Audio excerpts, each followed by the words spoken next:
The Championship 23-24 season is in the record books. Let's have a look back at some of the most shocking moments to occur in the second tier this past season. Get your suggestions in the comments if you think there's any I have missed out. And Sheffield Wednesday fans may not think this is much of a shock, but to the rest of the footballing world, Mr. Chansiri, for the first couple of months of the season as Sheffield Wednesday owner, I say the first couple of months, started before the season, that crazy press conference with Cisco and a rant at Carlton Palmer as his new manager's just being announced. And then seemingly sort of turning on all the Sheffield Wednesday fans and saying they're ungrateful. Worked out all right in the end, but yes, he quietened down after a very odd start to the season, let's just say.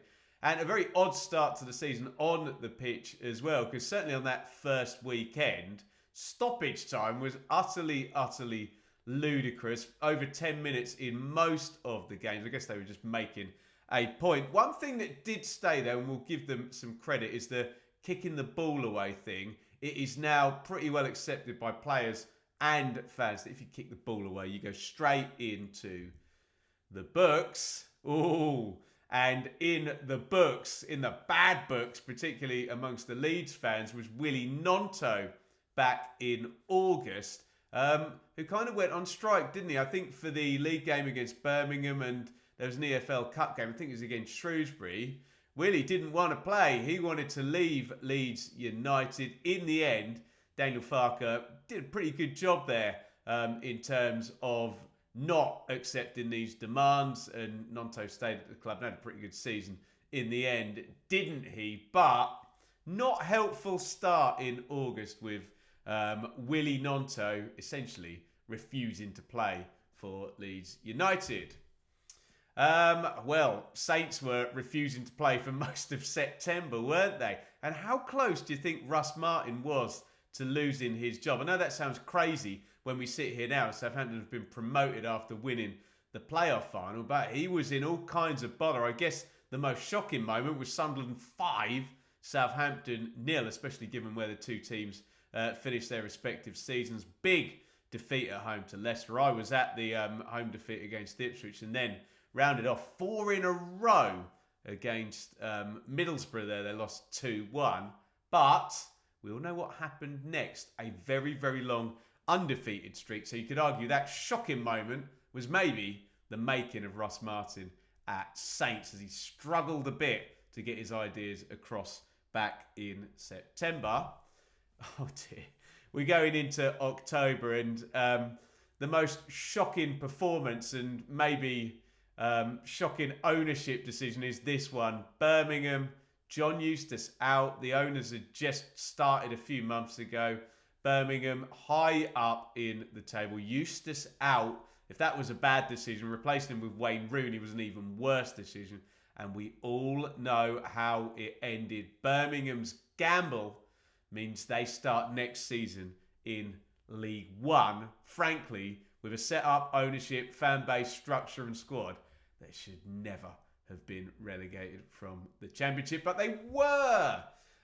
Speaking of relegated from the Championship, what have I got down here? October the 30th. Danny Roll's already in now at Sheffield Wednesday. Marty Cifuentes is named QPR manager.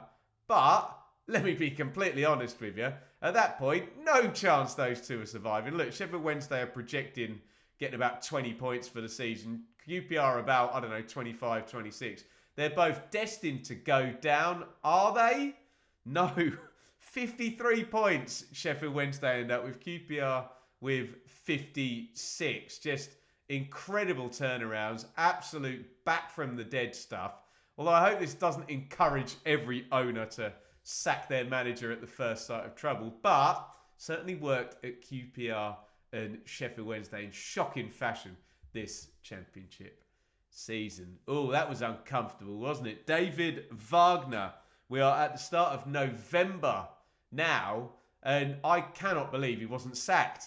It was the Sky TV game, Norwich at home to Blackburn, and you can see a vast majority of the Norwich fan base in Carrow Road have turned on the Norwich manager. But he's going to come back from the dead as well, like QPR and Sheffield Wednesday did. Take Norwich to the playoffs in the end. Ultimately, he has been sacked, but I don't think I've ever seen an example of a stadium so against the home manager and him being able to turn it around. We could have put plenty of goals in here for their quality, but who doesn't love a centre-half banging one in from the halfway line and lobbing the keeper at Hull? Watford's big centre-back, Wesley Hoyt, decided he was going to smash one in from 45 yards or however long it is to the halfway line. What a goal! Maybe there were more technically better or aesthetically pleasing Championship goals, but he pulled off a David Beckham, didn't he? Wesley Hoyt get into the record books. Get off, Carlos Corberan. A red card the like of which I've never seen before. Look, we've got the image up there. Carlos, what are you doing? The ball's still in play. You can't kick it. Look at Russ Martin, the grass as well.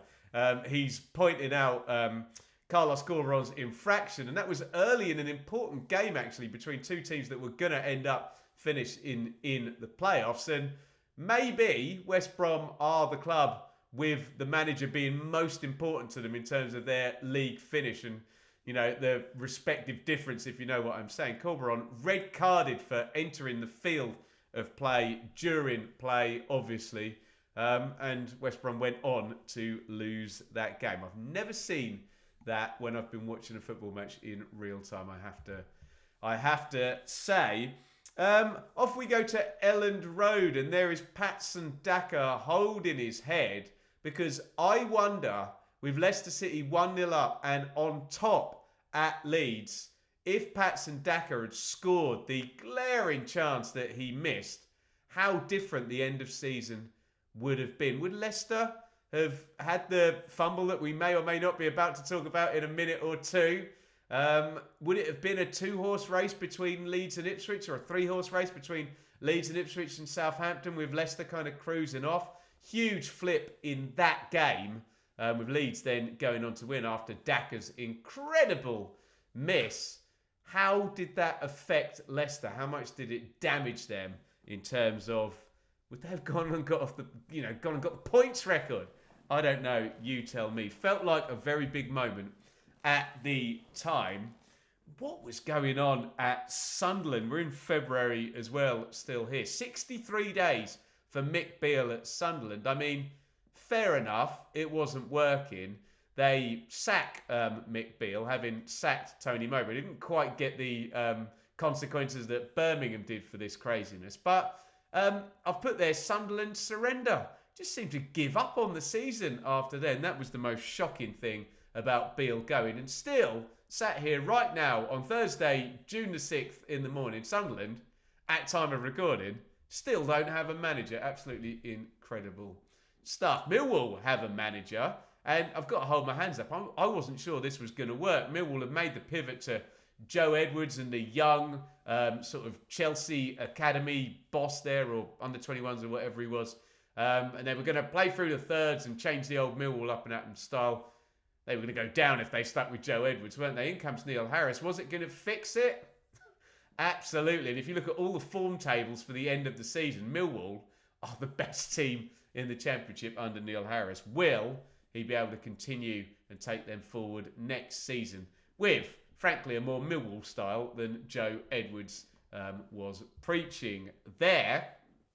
Now, I'm kind of pleased and not pleased about this shocking moment. We've talked plenty about Leicester City's FFP breach, which happened in the Premier League, which meant that the Premier League weren't able to punish Leicester while they were in the Championship. I've given my thoughts on the ridiculousness that someone can pass between leagues, as in the Premier League and the EFL, and build a squad whilst breaching one league's rules, but then not be able to be punished for it, and use said squad to win the division and score 97 points and get promoted the next season. Anyway, I've said plenty about that, but what that did mean, shock horror, no deductions in the EFL Championship for the first time since the 2017-18 season. We'd either had a deduction for a team going into administration or FFP infractions every one of the past 5 seasons. But Leicester's wriggle away from jurisdictions meant,